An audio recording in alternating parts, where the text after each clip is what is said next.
नमस्कार, hot topic में आपका स्वागत है। मैं हूं अखिलेश शर्मा।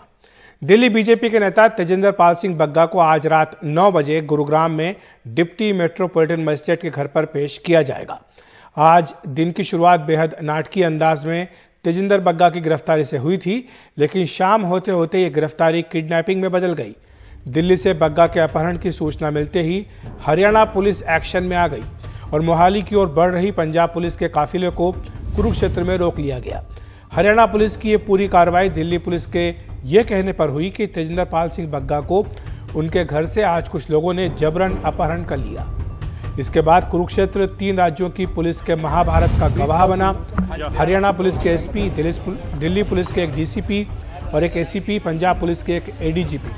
हरियाणा पुलिस ने तुरंत दिल्ली पुलिस को कुरुक्षेत्र बुला लिया और तेजिंदर पाल सिंह बग्गा उनके हवाले कर दिया। दिल्ली पुलिस बग्गा को कुरुक्षेत्र से लेकर निकल गई और पंजाब पुलिस बस हाथ मलती रह गई।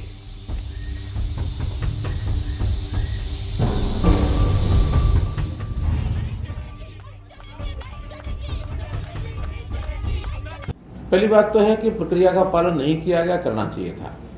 दूसरा विषय ये एक पॉलिटिकल इशू है, क्योंकि इलेक्शन के दिनों में तेजिंदर बग्गा ने कई वहां जाके भाषण दिया। भाषण के अंदर पुलिस भाषण के अंदर एक दूसरे के ऊपर ब्लेम लगाना, पॉलिटिकल बातें करना, ये सामान्यतः चलता है और इसमें कोई घटना होती भी है तो चुनाव आयोग के संज्ञान में आती है, बाद में पुलिस उसको देखती है और एक सहज रूप से एक चार्जशीट बनती है। उसमें कहीं छूटता है, कोई होता है, किसी को वार नहीं मिलती, कुछ भी होता है। पॉलिटिकल इश्यूज इस प्रकार से ज्यादा चला नहीं करते हैं। डेमोक्रेटिक सेटअप को नुकसान पहुंचाने की ये कार्रवाई पॉलिटिकल शय के ऊपर, सरकार की शय के ऊपर पुलिस को करनी पड़ी होगी, ऐसा मैं मानता हूं।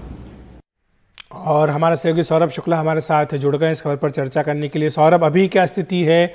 क्या बग्गा को लाया गया है दिल्ली? कब तक पेश किया जाएगा और उसके बाद क्या प्रक्रिया का पालन किया जाएगा? और साथ ही दूसरा सवाल ये भी उठ रहा है सौरभ कि क्या पंजाब पुलिस ने जो गिरफ्तारी की प्रक्रिया होती है, क्या उसका पालन नहीं किया था? देखिए, अभी बता देते हैं स्थिति क्या है। इस वक्त तेजिंदर पाल सिंह बग्गा का मेडिकल कराया जा रहा है और मेडिकल कराने के बाद लगभग 9 बजे के करीब रात में जो द्वारका कोर्ट की ड्यूटी मजिस्ट्रेट हैं, उनके घर पर तेजिंदर पाल सिंह बग्गा को पेश किया जाएगा। ये औपचारिकता भर है। उसके बाद कोर्ट में पेश करने के बाद उन्हें उनके घर वालों के पास भेज दिया जाएगा। नहीं, यानी आज की रात में तेजिंदर पाल सिंह बग्गा अपने घर पर चैन की नींद सो सकते हैं।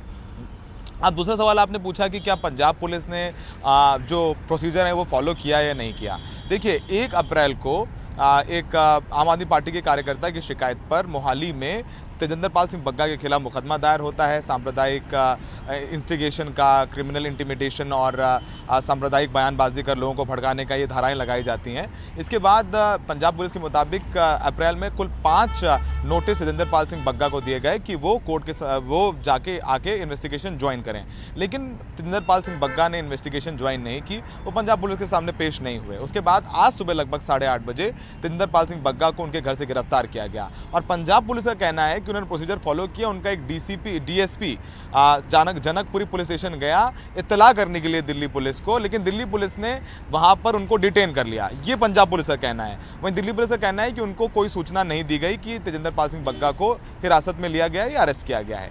इसके बाद तेजिंदर पाल सिंह बग्गा के पिता ने जनकपुरी पुलिस स्टेशन में किडनैपिंग की एक FIR दर्ज कराई कि उनके बेटे को घर से उठाकर ले गए और साथ में उनके साथ मारपीट की गई है। उसके बाद देखिए, दिल्ली पुलिस एक बात है कि दिल्ली पुलिस वाकई में जो सिस्टम है उसमें सबसे ज़बरदस्त पकड़ रखती है। बड़ी सही सोच के साथ उन्होंने द्वारका कोर्ट गए, वहाँ से सर्च वारंट लिया और सर्च वारंट ले करके उन्होंने, उससे पहले हरियाणा पुलिस से उनकी बात हो गई होगी, जाहिर सी बात है कि भाई किडनैपिंग का केस दर्ज हो गया और उन्होंने हरियाणा पुलिस को बताया। हरियाणा पुलिस की 4 जिलों की police, Karnal police, Kurukshetra police, Sonipat police, Panipat police, जो इनका काफिला जा रहा था पंजाब पुलिस का, तेजिंदर पाल सिंह बग्गा को ये लोग मोहाली ले जा रहे थे, इनको कुरुक्षेत्र के पास लगभग 11:30 बजे रोक लिया गया और पंजाब पुलिस को भी कि क्या पंजाब पुलिस बिना गिरफ्तारी के वारंट के यहाँ दिल्ली पहुंची थी?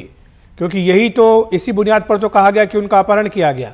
अगर अरेस्ट वारंट होता, दिखाते, अगर वकील को बुलाने की अनुमति होती, अगर परिवार वालों का साथ जाने की अनुमति होती, तो शायद इतना शोर शराबा नहीं होता।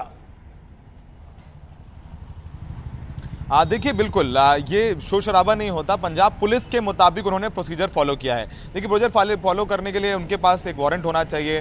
पंजाब पुलिस कह रही है उनके पास वारंट था। नहीं है इसके तो अलावा किस तरह से वो कह रहे हैं कि लॉयर को कॉल करने की इजाजत दी जाती है, क्योंकि बिना गिरफ्तारी के वारंट के आप किसी को कैसे अरेस्ट कर सकते हैं? बिना, अगर आपके पास वारंट नहीं है गिरफ्तारी का तो आप किसी को कैसे उठा सकते हैं किसी के भी घर से? तो इससे प्रोसीजर का पालन कैसे होगा? बिल्कुल बिल्कुल बिल्कुल यही सवाल उठ रहा है। बिल्कुल यही सवाल उठ रहा है, यही बात है, यही वजह है कि पंजाब और हरियाणा हाईकोर्ट से भी पंजाब पुलिस को राहत नहीं मिली। पंजाब और हरियाणा हाईकोर्ट ने भी राहत नहीं दी पंजाब पुलिस को, कि पंजाब पुलिस कहीं ना कहीं थोड़ा वीक फुटिंग पे थी और ना ही उन्होंने लॉयर को कॉल करने दिया तजिंदरपाल सिंह बग्गा को। ये दो एक महत्व लूप होल रह गए पंजाब पुलिस की तरफ से। यही वजह है कि आज दिल्ली पुलिस स्ट्रांग फुटिंग पे थे। उन्होंने बाकायदा प्रोसेस फॉलो किया, मुकदमा दर्ज कराया, दारोगा कोर्ट से सर्च वारंट लिया और सर्च वारंट लेकर के वो हरियाणा पुलिस गए, कुरुक्षेत्र पहुंचे और वहां से हरियाणा वो सर्च वारंट दिखा करके हरियाणा पुलिस से कस्टडी ली दिल्ली पुलिस ने। तो कहीं ना कहीं लीगल फुटिंग पर आज पंजाब पुलिस कमजोर थी और यही वजह है कि आज एम्बैरेसमेंट फेस करना पड़ा है।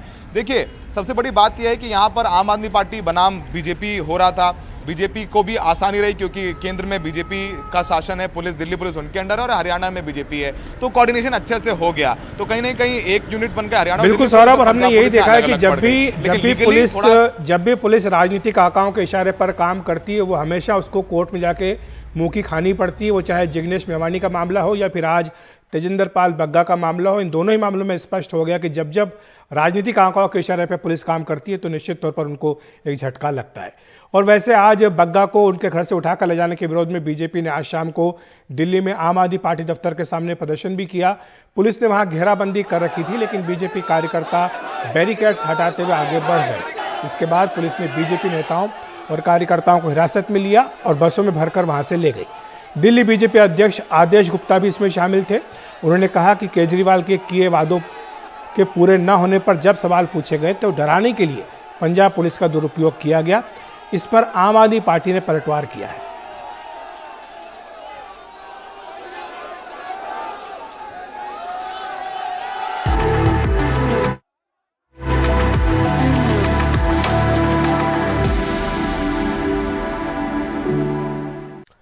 चुनावी रणनीतिकार प्रशांत किशोर ने कल नीतीश कुमार के 15 साल के शासन और लालू प्रसाद के 15 साल के शासन को लेकर हमला बोला था और कहा था कि इन दोनों के 30 साल के शासन के बाद भी बिहार देश का सबसे पिछड़ा राज्य है।